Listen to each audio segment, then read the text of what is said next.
Supreme court ने केंद्र और मणिपुर सरकार को फटकार लगाई है और सख्त निर्देश देते हुए कहा है कि भोजन, दवा और दूसरी जरूरी सामान की जल्द से जल्द आपूर्ति की जाए। शीर्ष अदालत ने सभी जरूरी सामान की सप्लाई सुनिश्चित करने का निर्देश दिया है। प्रधान न्यायाधीश DY चंद्रचूड़ और न्यायमूर्ति JB पारदीवाला की पीठ ने राज्य सरकार को नाकेबंदी से निपटने के लिए सभी विकल्पों पर विचार करने का निर्देश दिया है।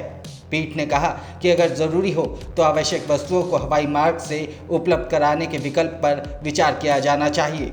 कोर्ट ने कहा कि जरूरत पड़े तो सामान को एयर ड्रॉप किया जाए। कोर्ट ने कहा कि हम निर्देश देते हैं कि केंद्र सरकार और मणिपुर सरकार दोनों को यह सुनिश्चित करना चाहिए कि प्रभावित क्षेत्रों में भोजन, दवा और अन्य आवश्यक वस्तुओं की बुनियादी आपूर्ति जारी रहे और मौजूदा नाकेबंदी के कारण आबादी के किसी भी हिस्से को नुकसान न पहुंचे।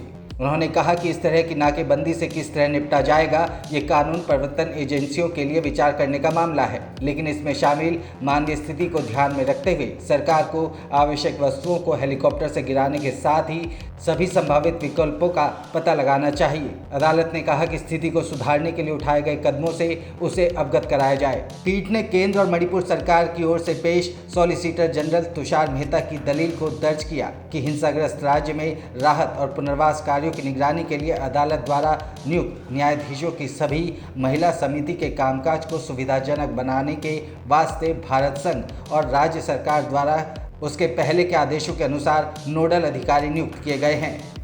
जम्मू कश्मीर उच्च न्यायालय की पूर्व मुख्य न्यायाधीश न्यायमूर्ति रिटायर्ड गीता मित्तल की अध्यक्षता वाली समिति ने न्यायमूर्ति रिटायर्ड शालिनी P जोशी और आशा मेनन भी शामिल हैं। पीठ ने कहा उस संबंध में एक आधिकारिक सूचना 48 घंटे के भीतर समिति के अध्यक्ष को प्रदान की जाएगी। नोडल अधिकारी जमीनी स्तर पर होने वाली बैठकों और समिति के अन्य सभी निर्देशों को सुविधाजनक बनाने के लिए कार्य करेंगे। पीठ ने मेहता को समिति द्वारा दायर 6 रिपोर्ट पर निर्देश लेने के लिए अगले बुधवार तक का समय दिया ताकि वो अगली सुनवाई में बयान दे सके।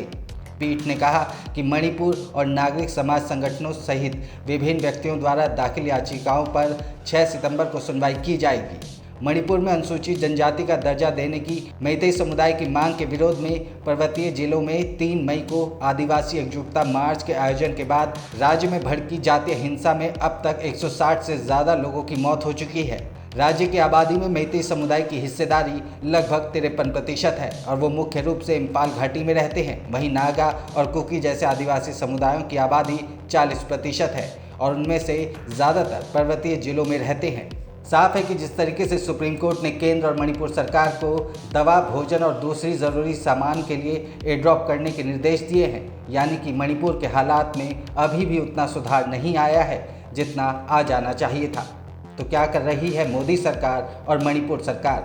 ये सवाल अपने आप में बड़ा है और इसी पर सुप्रीम कोर्ट भी नज़र बनाए हुए है।